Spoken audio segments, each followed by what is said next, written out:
வணக்கம் நண்பர்களே, இன்னும் ஒரு இனிய காலை பொழுதில் தீதும் நன்றும் நிகழ்ச்சியில் உங்களை சந்திப்பதில் மிக்க மகிழ்ச்சி அடைகிறேன். இது கலைஞரனுடைய நூற்றாண்டு. கலைஞரனுடைய வாழ்வையும் வரலாற்றையும், அவர் சந்தித்த சவால்களையும், அவர் நிகழ்த்திய சரித்திர பயணங்களையும் ஒவ்வொரு நாளும் இந்த நிகழ்ச்சியில் நாம் பேசி வருகிறோம். அவர் கடந்து வந்த கடினமான பாதைகளின் வழியே அவர் ஏறிய சிகரங்களை பற்றி நாம் வரலாற்றின் பக்கங்களிலிருந்து ஒவ்வொரு நாளும் அறிந்து கொள்கிறோம். அந்த வகையில் கலைஞர் அந்த 2001ஆம் ஆண்டு திராவிட முன்னேற்றக் கழகம் ஆட்சி அதிகாரத்தை இழந்த பிறகு தமிழ்நாட்டில் நடந்த அராஜகங்கள், ஜெயலலிதா ஆட்சி காலத்தினுடைய கொடுமைகள் இன்றைக்கும் நினைவு கூறப்படுகின்றன. நான் நேற்றைய நிகழ்ச்சியில் குறிப்பிட்டேன். அதாவது முதல் கைது என்பது அமைச்சர் பொன்முடி அவர்களையும் சன் டிவி நிருபரையும் கைது செய்ததோடு அது தொடங்குகிறது என்று. அதற்கு பிறகு தொடர்ச்சியான பல்வேறு சதித்திட்டங்கள் திராவிட முன்னேற்றக் கழகத்திற்கு மீது ஏவப்பட்டன. பல்வேறு பொய் வழக்குகள் புனையப்பட்டன. தொடர்ந்து எல்லா இடங்களிலும் திராவிட முன்னேற்றக் கழகத்தினர், அதனுடைய முக்கியமான செயல்பாட்டாளர்கள் கடும் நெருக்கடிக்கு உள்ளாக்கப்பட்டார்கள்.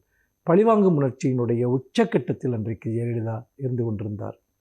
அந்த சமயத்தில்தான் அவருடைய முக்கியமான இலக்கு என்பது தலைவர் கலைஞர் அவர்களாக இருந்தது.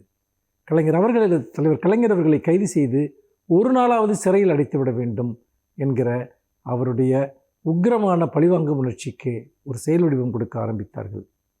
2001ஆம் ஆண்டு ஜூலை 30ஆம் தேதி இரவு 1:30 மணிக்கு கலைஞர் அவர்களுடைய ஆலிவர் ரோடு இல்லத்தினுடைய கதவுகள் தட்டப்பட்டன. கலைஞர் உறங்கிக் கொண்டிருந்தார்.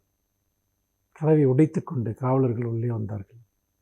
உள்ளே வந்து கலைஞரை கைது செய்து தரதரவென வன்முறையோடு, மிக வன்மத்தோடு இழுத்துச் செல்கிற அந்த காட்சி, இந்த காட்சியை எவரும் அன்றைக்கு மறந்திருக்க முடியாது.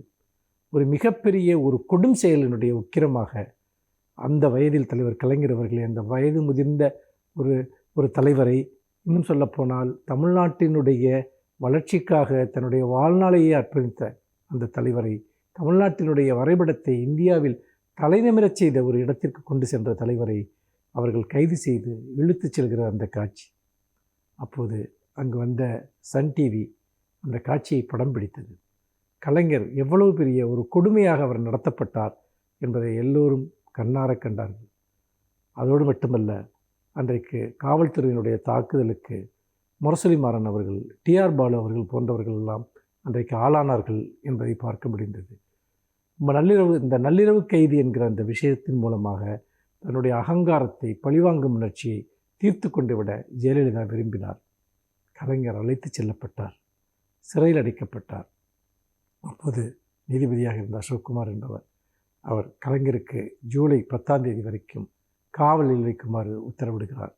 அதாவது மேம்பாலம் கட்டுவதில் ஊழல் நடந்ததாக புதிதாக பொறுப்பேற்ற ஒரு கார்ப்பரேஷன் ஆணையரனுடைய அறிக்கையை வாங்கி, அந்த அறிக்கையின் மீது அவசரமாக ஒரே நாளில் முடிவுகள் எடுக்கப்பட்டு கலைஞரை எப்படியாவது கைது செய்துவிட வேண்டும் என்ற வெறியோடு அவர்கள் அந்த காட்சியை அரங்கேற்றினார்கள். பல புகைப்படங்கள் இருக்கின்றன. கலைஞர் இழுத்துச் செல்லப்படுகிற காட்சி. அப்பொழுது கலைஞரை அவர்கள் கிட்டத்தட்ட கொலை செய்ய விரும்புகிற அளவிற்கு அன்றைக்கு அங்கே ஒரு சூழல் நிலவியது. சிறைச்சாலை வாசலில் கலைஞர் அவர்கள் அமர்ந்திருந்த அந்த காட்சி, இதெல்லாம் இன்றைக்கும் வரலாற்றினுடைய சுவடுகளில் நம் முன்னால் நெஞ்சை உருக்கக்கூடிய ஒரு காட்சியாக இருக்கின்றன. அந்த சமயத்தில் அங்கே என்டிஏ கூட்டணி அங்கே ஆட்சியில் இருந்தது. அந்த கூட்டணியில் திராவிட முன்னேற்றக் கழகமும் அப்போது இருந்தது. ஆனால் தொடர்ந்து தமிழ்நாட்டில் நடந்த இந்த சம்பவங்கள் குறித்து ஒட்டுமொத்த இந்தியாவுமே பெரும் அதிர்ச்சி அடைந்தது என்று சொல்லலாம். அதற்கு பிறகு என்ன நடந்தது? கலைஞர் எப்போது விடுதலை செய்யப்பட்டார்? வரும் நாட்களில் நாம் அதை பற்றி பேசலாம். மீண்டும் ஒரு புதிய சிந்தனையோடு உங்களை சந்திக்கிறேன். நன்றி, வணக்கம்.